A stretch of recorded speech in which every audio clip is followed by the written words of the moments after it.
بسم اللہ الرحمن الرحیم۔ سامعین کرام، آپ سن رہے ہیں اردو ناول درگا مائی کے چیلے، جس کے مصنف ہیں شمیم نوید، اور یہ اس سلسلے کی قسط نمبر 10 ہے۔ آپ اگر میرے چینل پر نئے ہیں اور آپ نے ابھی تک میرا چینل کہانی گھر سبسکرائب نہیں کیا تو میرے چینل کو ابھی سبسکرائب کر لیجئے اور بیل آئیکن پر بھی کلک کر دیں تاکہ آنے والی نئی کہانی کی اطلاع بر وقت آپ تک پہنچ سکے۔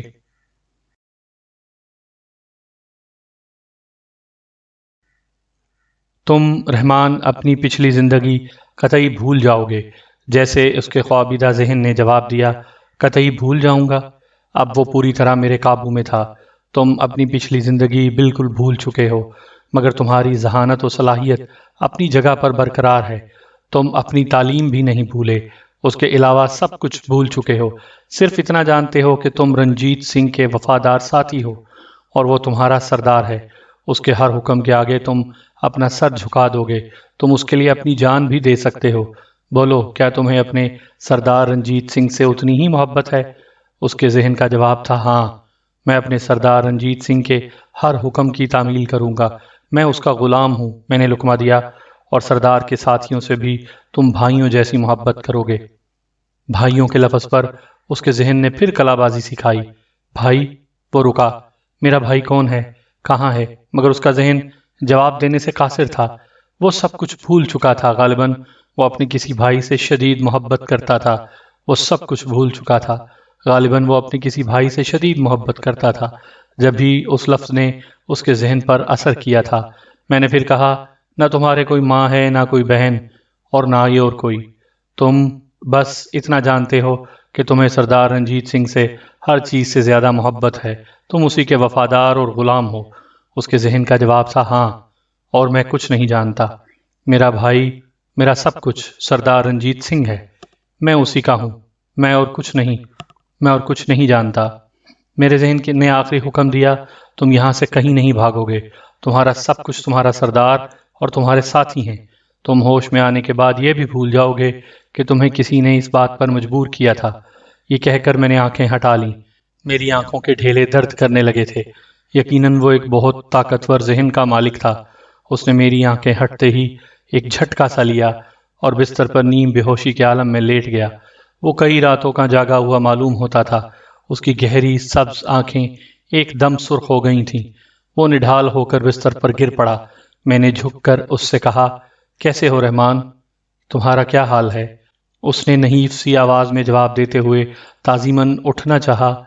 ٹھیک ہوں سردار، کچھ کمزوری سی محسوس ہو رہی ہے۔ میں نے اس کے سینے پر ہاتھ رکھ کر اسے لٹاتے ہوئے کہا، کچھ دیر لیٹے رہو، ٹھیک ہو جاؤ گے۔ وہ بولا، مگر مجھے کیا ہو گیا تھا سردار؟ میں کہاں ہوں؟ تم ٹھیک ہو، تمہیں کچھ نہیں ہوا تھا۔ تم ہمارے پاس ہو، تم لیٹو، میں تمہارے لیے دودھ کا انتظام کرتا ہوں۔ یہ کہہ کر میں راہداری میں آیا اور زور سے گرنام سنگھ کو آواز دی۔ میری آواز راہداری میں گونج گئی۔ میری آواز سن کر وہ گھبرایا ہوا دوڑ کر آیا۔ کیا ہے سردار؟ قریب آ کر وہ بولا۔ میں نے کہا، کوئی خاص بات نہیں، ایک پیالہ گرم دودھ چاہیے۔ میرے یہ کہنے پر وہ پہلے کچھ حیران ہوا اور پھر سامنے اسپاٹ دیوار پر لگی ہوئی مشعل اس کے سوراخ سے نکال کر کوئی کل دبائی۔ دیوار ایک طرف کھسک گئی اور میرا اندیشہ صحیح ثابت ہوا کہ دیوار کے ادھر بھی کچھ ہے۔ یہ ایک بڑا سا باورچی خانہ تھا جس میں بہت سے لوگ کھانا پکانے میں مشغول تھے۔ پھر حال نما کمرے میں داخل ہوا اور دیکھا کہ مجھے دیکھ کر رحمان اٹھ کر بیٹھ گیا ہے۔ میں نے کہا، لیٹے رہو، ابھی اور لیٹے رہو، دودھ ابھی آتا ہے۔ اور کچھ دیر بعد ہی گرنام سنگھ دودھ لے کر آ گیا۔ میں نے آئی جی رحمان کے گلے میں ہاتھ ڈال کر اسے اٹھایا اور خود اس کے پاس بیٹھ کر اپنے ایک ہاتھ سے دودھ کا پیالہ اس کے منہ سے لگا دیا۔ گرنام سنگھ پاس کھڑا یہ سب کچھ حیرت سے دیکھ رہا تھا۔ غالباً وہ اس توقع میں تھا کہ آئی جی زنجیروں میں بندھا ہوا ہوگا اور اس کے جسم پر ماروں کے نشانات موجود ہوں گے اور وہ کرا رہا ہوگا، مگر تو یہاں ماجرا ہی اور تھا۔ اس کے خلاف آئی جی اطمینان سے بستر پر کپڑے پہنے لیٹا تھا۔ وہ اپنی ایک حیرت زدہ آنکھ سے کبھی اس کے بے داغ جسم کو دیکھتا اور کبھی مجھے۔ اب شاید تم اٹھ سکتے ہو رحمان، اور اپنی سگریٹ تو سلگا لو، تم سگریٹ بھی تو پیتے ہو۔ ہاں، یہ کہہ کر وہ اٹھا اور اپنی جیب سے سگریٹ نکال کر سلگا لی۔ وہ بڑے آرام سے سر جھکائے میرے پاس کھڑا تھا، جیسے میرے حکم کا منتظر ہو۔ میں نے کہا، ان سے ملو رحمان، یہ تمہارے ساتھی گرنام سنگھ ہیں۔ اس نے ہاتھ آگے بڑھایا۔ گرنام سنگھ نے بھی میرے اشارے پر ہاتھ آگے بڑھا دیا۔ میں نے دیکھا کہ رحمان کی گرفت دوستانہ تھی، مگر گرنام سنگھ کی غیر دوستانہ تھی۔ اس نے اس بات کو محسوس کرتے ہوئے گرنام سے کہا، گرنام، آج سے یہ میرے ساتھی ہیں، سمجھے تم؟ ان پر ہر طرح اعتبار کر سکتے ہو، چلو۔ میرے اس طرح کہنے پر گرنام سنگھ نے ایک دفعہ میری طرف حیرت سے دیکھا اور ساتھ ساتھ چلنے لگا۔ رحمان بھی اب سر جھکائے میرے پیچھے پیچھے چل رہا تھا۔ گرنام سنگھ حیرت زدہ تھا، وہ سمجھ ہی نہیں پا رہا تھا کہ میں نے اتنی جلدی آئی جی کی بات کا اعتبار کس طرح سے کر لیا۔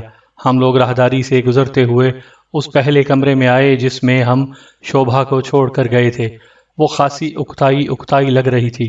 میں نے کمرے میں پہنچتے ہی کہا، یہ تمہارے سردار کی بہن شوبھا ہے، شوبھا انہیں نمستے کرو۔ شوبھا میری بات سن کر اور جل گئی اور بولی، میں تو نہیں کرتی اسے نمستے، اور نہ ہی تو میرا بھائی ہے۔ یہ سن کر گرنام ایک دفعہ چونکا۔ میں نے بات ٹالنے کے لیے فوراً کہا، اچھا ایک دم اتنی ناراض ہو گئی کہ ہر رشتہ ختم کر لیا؟ وہ پھر بولی، ہر رشتہ کیوں، تو میرا۔ میں نے آگے بڑھ کر جلدی سے اس کے منہ پر ہاتھ رکھ دیا کہ کہیں یہ گرنام سنگھ کے سامنے ایسی ویسی کوئی بات نہ کہہ دے۔ شوبھا کے ذہن کو جب سے میں نے اپنے قابو میں کیا تھا، وہ مستقل میرے لیے خطرہ بن گئی تھی، اس لیے کہ وہ کہیں بھی اس بات کا اعتراف کر سکتی تھی کہ میں اس کا بھائی نہیں، عاشق ہوں، جبکہ تمام وادی والے اسے میری بہن سمجھتے تھے۔ جب میں آئی جی رحمان کو لے کر اس قید خانے سے نکل رہا تھا تو گرنام سنگھ نے ایک دفعہ پھر مجھے ذرا سا الگ لے جا کر کہا، سردار، کیا یہ آپ کا آخری فیصلہ ہے کہ آپ نے اسے آزاد کر دیا ہے؟ میں نے کہا، گرنام، یہ آزاد نہیں ہے، اب ہمیشہ کے لیے ہمارا غلام ہو چکا ہے، وقت آنے پر تم خود دیکھ لو گے۔ وہ بولا، اور بڑے ٹھاکر؟ میں اسے لے کر وہیں تو جا رہا ہوں، یہ آج سے میرے ساتھ ہی رہے گا۔ رات گول وادی پر دھیرے دھیرے برس رہی تھی اور نہ جانے اپنا کتنا سفر طے کر چکی تھی۔ گلیوں میں دور تک مشلوں کی قطاریں ایک عجیب سا سما پیدا کر رہی تھیں۔ تمام ماحول، ساری فضا یوں لگ رہی تھی جیسے کہیں دور سے کوئی جادوگر آیا ہو اور ساری وادی کو پتھر کا بنا گیا ہو۔ ایسا سناٹا تو کسی طوفان سے پیشتر ہوتا ہے یا پھر طوفان گزر جانے کے بعد۔ عجیب بات یہ تھی کہ ہمارے گھوڑوں کے دوڑنے سے جو آواز پیدا ہو رہی تھی وہ بھی اس سناٹے کا حصہ محسوس ہو رہی تھی۔ میرے، گرنام سنگھ کے اور آئی جی رحمان کے گھوڑے ساتھ ساتھ دوڑ رہے تھے۔ میرے ہی گھوڑے پر شوبھا بھی میرے ساتھ بیٹھی تھی۔ گرنام سنگھ کا جھونپڑا قریب آ گیا اور وہ رک گیا۔ میں، شوبھا اور رحمان آگے بڑھ گئے۔ بڑے ٹھاکر ابھی تک سوئے نہیں تھے اور بے چینی سے ہمارا انتظار کر رہے تھے۔ ہم جب اپنے جھونپڑے میں داخل ہوئے تو انہوں نے رحمان کی طرف سوالیہ نظروں سے دیکھا۔ میں نے رحمان سے کہا، رحمان، ان سے ملو، یہ بڑے ٹھاکر ہیں، تمہارے سردار کے بابا۔ میں نے بابا کی طرف دیکھ کر کہا، اور بابا؟ یہ رحمان ہے، ہمارا نیا ساتھی، یہ آج سے میرے ساتھ ہی اس جھونپڑے میں رہے گا۔ بڑے ٹھاکر نے ذرا ناخوشگوار لہجے میں کہا، رنجیتے، اجنبیوں پر اعتبار کرنے کا انجام ایک مرتبہ تم اور ہم سب بھگت چکے ہیں۔ کرتار کا واقعہ ابھی کوئی زیادہ پرانا نہیں، میں اب تمہیں اس کی اجازت نہیں دوں گا اور تم اپنے ساتھی باقی تمام وادی والوں کی زندگیوں کو خطروں میں ڈالو۔ میں ان کے شک پر دل ہی دل میں ہنسا اور سوچنے لگا کہ اگر خدا نخواستہ اس وقت انہیں یہ بتا دیا جائے کہ یہ پولیس کا آئی جی ہے جس نے آج ہم پر پولیس کی بھاری جمعیت کے ساتھ حملہ کیا تھا تو سرے سے ہی اکھڑ جائیں گے۔ میں نے ان کی بات کا زیادہ نوٹس نہ لیتے ہوئے پراعتماد لہجے میں کہا، بابا، اس مرتبہ ایسا نہیں ہوگا، ہم ہر مرتبہ دھوکہ نہیں کھا سکتے، اور پھر یہ کہہ کر مجھے رحمان کی وفاداری پر پورا یقین ہے۔ بڑے ٹھاکر نے طنزیہ لہجے میں وفاداری کے لفظ کو دہرایا اور کہا، اتنی جلدی تمہیں اس کی وفاداری کا یقین بھی آ گیا؟ قطعی مجھے اس پر اتنا ہی بھروسہ ہے جتنا اپنے آپ پر یا کسی وفادار جانثار ساتھی پر ہو سکتا ہے، اور وقت آنے پر آپ کو اس بات کا اندازہ ہو جائے گا۔ غالباً ابھی تک بڑے ٹھاکر نے رحمان کا پوری طرح جائزہ نہیں لیا تھا، ورنہ وہ اس وقت بھی آئی جی کی وردی ہی میں تھا۔ اس عرصے میں شوبھا جھونپڑے کے اندر والے حصے میں جا چکی تھی۔ وہ شاید ہماری باتوں سے اکتا گئی تھی۔ رحمان سر جھکائے کھڑا تھا۔ میں نے اس سے کہا، بیٹھ جاؤ رحمان۔ کھڑے کیوں ہو؟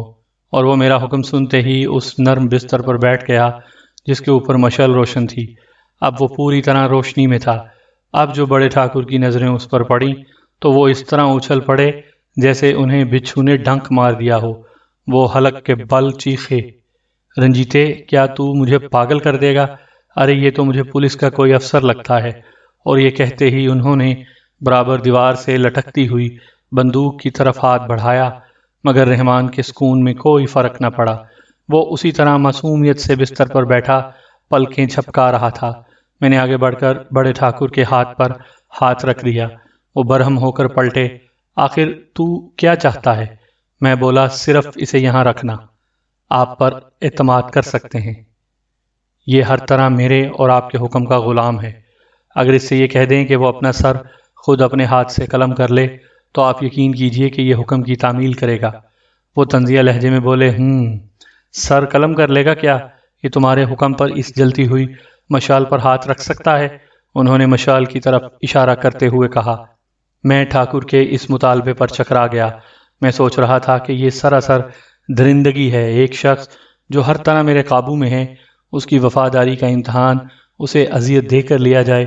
مگر یہ بات تو صرف میں جانتا تھا کہ رحمان ہر طرح اب ہمارے بس میں ہے، مگر بڑے ٹھاکر کو اس کا یقین کس طرح دلایا جا سکتا تھا؟ اور پھر یہ پورا ماحول ہی وحشت اور بربریت پر زندہ تھا۔ یہاں آئے دن سوائے کشت و خون کے اور کوئی بات ہی نہ ہوتی تھی۔ جب سے میں نے ڈاکو رنجیت سنگھ کے جسم کو اپنی پناہ گاہ بنایا تھا، نامعلوم کتنے آدمیوں کا خون ہوتے میں نے خود اپنی آنکھوں سے دیکھا تھا۔ حالانکہ ابھی مجھے یہاں آئے صرف چند دن ہوئے تھے۔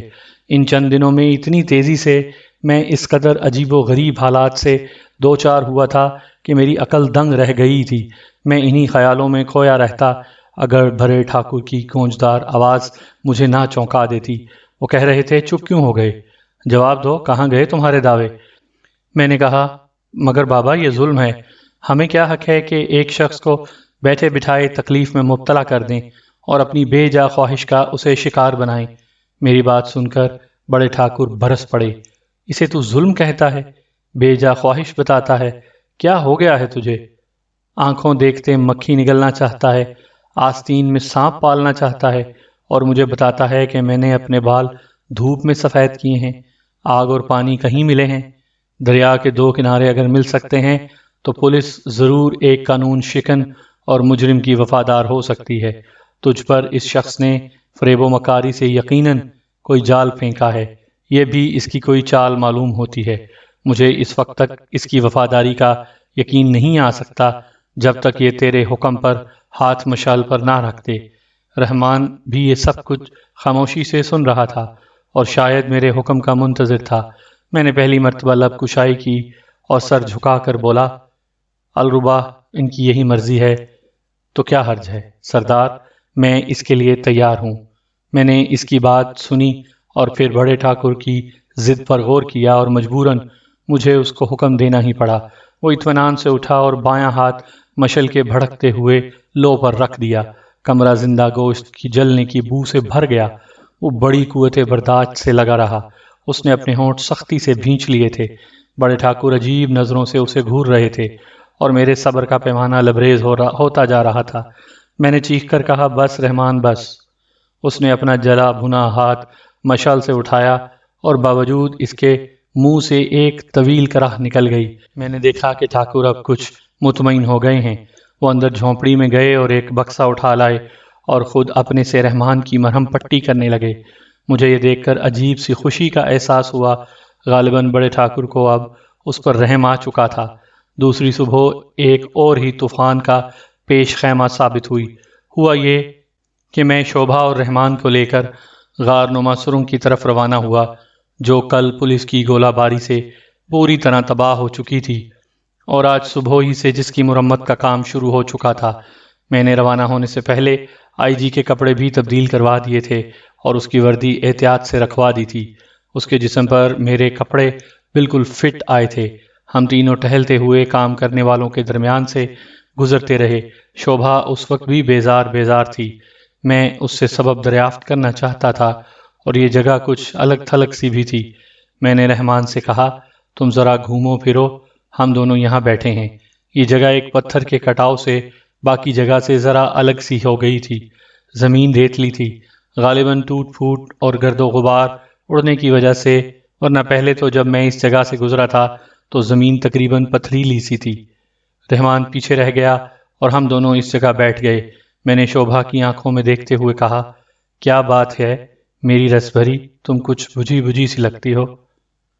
سامعین کرام، آپ یہ کہانی میرے چینل کہانی گھر پر سن رہے ہیں، اور آپ نے اگر ابھی تک میرا چینل سبسکرائب نہیں کیا تو میرے چینل کو ابھی سبسکرائب کر لیجئے تاکہ نئے آنے والی کہانی کی اطلاع بر وقت آپ تک پہنچ سکے۔ اور یہ کہہ کر اس کے ہونٹ چوم لیے، وہ خود سپردگی کے انداز میں میری آغوش میں سمٹ آئی۔ تھوڑی ہی دیر میں ہم دونوں دنیا جہاں سے بے خبر، بے کیف و سرور کی اتھاہ گہرائیوں میں سفر کر رہے تھے، جیسے میں لذت و سرور کے سمندر میں غوطے لگا رہا تھا۔ اس کا بدن ایسا ہی تھا کہ شاید کوئی پارسا سے پارسا اس کے قریب کی گرمی کو محسوس کر کے بغیر پگھلے نہیں رہ سکتا تھا، اور میں تو اس پر خیر دل و جان سے فدا تھا ہی۔ مجھے اس کے قرب نے بالکل بے خود کر دیا کہ میں نے یہ ہوش بھی کھو دیا کہ پاس ہی لوگ موجود ہیں جو مجھے اور شوبھا کو سگا بہن بھائی سمجھتے ہیں۔ میں جو سردار رنجیت سنگھ نہیں، علی حسن تھا، مگر میرا جسم رنجیت سنگھ کا تھا، اس رنجیت سنگھ کا جو اس لڑکی کا بھائی تھا، جس کے لیے میں اس وقت صرف ایک محبوب اور خوبصورت مرد تھا اور کچھ بھی نہیں۔ ہم دونوں اسی بے خودی میں یک جان دو قالب ہوئے ریت میں سرا رہے تھے کہ اچانک مجھے ایک شور نے چونکا دیا۔ یہ بہت سے لوگوں کی ملی جلی آوازوں کا شور تھا جو ہم دونوں کے پاس کھڑے تھے۔ ان میں تقریباً سبھی نوجوان تھے۔ وہ سخت برہم اور ناراض نظر آ رہے تھے، اور ان کے چہروں پر عجیب قسم کی درندگی رقص کر رہی تھی۔ وہ کہہ رہے تھے، بالکل کل جگ ہے۔ کیا کوئی بغیر یہ منظر دیکھے یقین کر سکتا تھا کہ دو بہن بھائی اتنی ذلیل اور نیچ حرکت کر سکتے ہیں؟ ہمیں سردار سے ایسی امید نہیں تھی۔ ہمارا سردار اتنا گھٹیا اور نیچ نہیں ہو سکتا۔ ہماری بہنوں اور ماؤں کی عزت بھی محفوظ نہیں۔ جب یہ خود اپنی بہن کے ساتھ منہ کالا کر سکتا ہے تو ہم تو پھر غیر ہیں۔ غصے اور نفرت میں ڈوبی ہوئی ان آوازوں نے مجھے مبہوت سا کر دیا، اور مجھے ایسا لگا کہ میں اپنی جگہ سے ہل بھی نہیں سکتا۔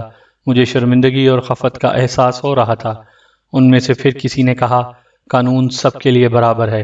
قانون اگر اس جرم پر دوسروں کو گولی مارنے کی سزا دے سکتا ہے تو سردار کو بھی یہی سزا ملنی چاہیے۔ ہم اپنا سردار کسی اور کو بنا لیں گے، یہ تو ہماری عزت و ناموس پر ایک داغ ہے۔ اسے فوراً رنگے ہاتھوں پکڑ لینا چاہیے۔ اچانک انہی آوازوں میں سے ایک آواز ابھری، اگر کسی نے بھی آگے بڑھنے کی کوشش کی تو گولی مار دوں گا۔ یہ آواز آئی جی رحمان کی تھی۔ دوسری آواز ابھری، پیچھے ہٹ جاؤ ورنہ تجھ پر جہنم کا دھانا کھول دوں گا۔ یہ غیظ میں ڈوبتی ہوئی آواز گرنام سنگھ کی تھی، اور اسی کے ساتھ دو آوازیں ابھریں، تم سردار کو ہاتھ نہیں لگا سکتے۔ اگر کسی نے ایسی کوشش کی تو پہلے اسے میری لاش سے گزرنا پڑے گا۔ یہ اعتماد میں ڈوبی ہوئی دو آوازیں رام سروپ اور چرنجی کی تھیں۔ وہ چاروں، رحمان، گرنام سنگھ، رام سروپ اور چرنجی، مجمع کے بالکل سامنے بندوقیں تان کر کھڑے ہو گئے، میرے چار جان نثار۔ اب مجھے انہوں نے مجمع کی نظر سے قطعی چھپا دیا تھا۔ وہ میرے اور مجمع کے درمیان ایک آہنی دیوار بن گئے تھے۔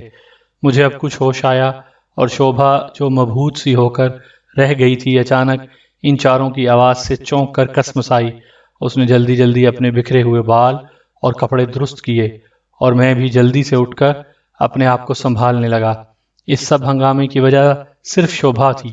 شاید ہی بستی کا کوئی نوجوان ایسا ہو جو شوبھا کے حسن کو دیکھ کر ایک دفعہ متاثر نہ ہوا ہو۔ وہ تھی بھی تو قیامت۔ اس تمام رویے میں وہ بہت چھپی ہوئی تھی جو اس وقت مجھے شوبھا کے ساتھ اس حالت میں دیکھ کر دلوں کو چھید گئی تھی۔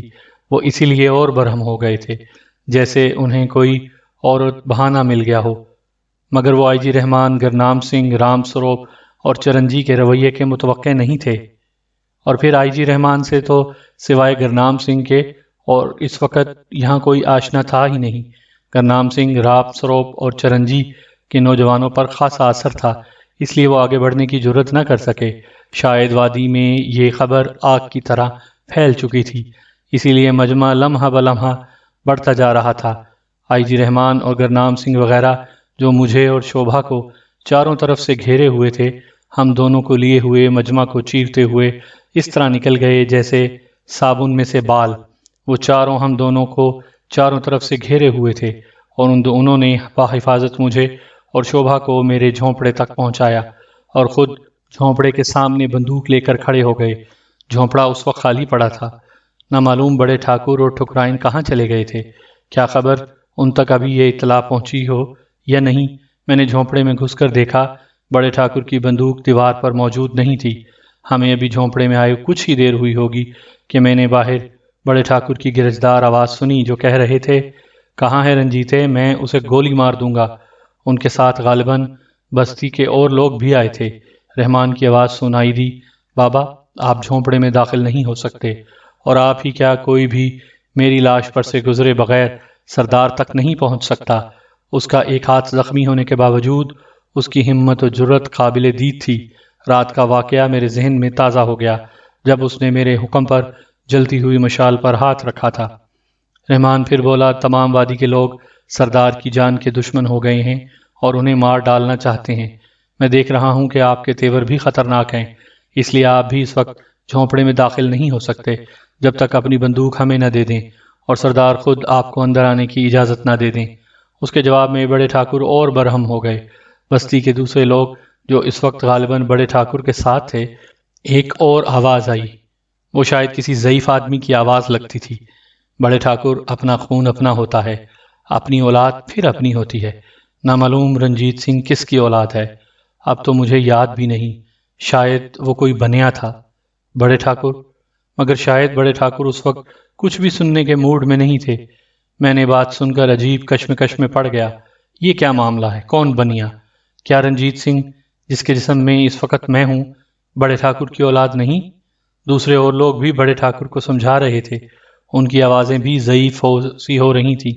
وہ کہہ رہے تھے، بڑے ٹھاکر، کون سا ایسا پاپ ہو گیا جو آپ رنجیت سنگھ کو گولی مار دینا چاہتے ہیں؟ اس نے اپنی سگی بہن کے ساتھ تو کوئی برا کام نہیں کیا۔ رنجیت سنگھ کو تو آپ نے گود ہی تو لیا تھا۔ کون سا وہ آپ کا خون ہے؟ اگر وہ آپ کا خون ہوتا تو اس سے ایسی خطا ہی کیوں ہوتی؟ لوگوں کے سمجھانے بجھانے سے شاید بڑے ٹھاکر کچھ نرم پڑ گئے۔ باہر غالباً کچھ جوان پہنچ گئے تھے جو شاید شوبھا کے امیدواروں میں سے تھے۔ ایک بوڑھے کی آواز پھر سنائی دی، بیٹا وہ رنجیت شوبھا کا بھائی ہرگز نہیں۔ مجھے اب تک یاد ہے، آج سے 30 برس پہلے کی بات ہے کہ ایک گاؤں میں ڈاکے کے دوران بڑے ٹھاکر جو اس وقت ہمارے سردار تھے، رنجیت کو ایک گھر سے اٹھا لیا۔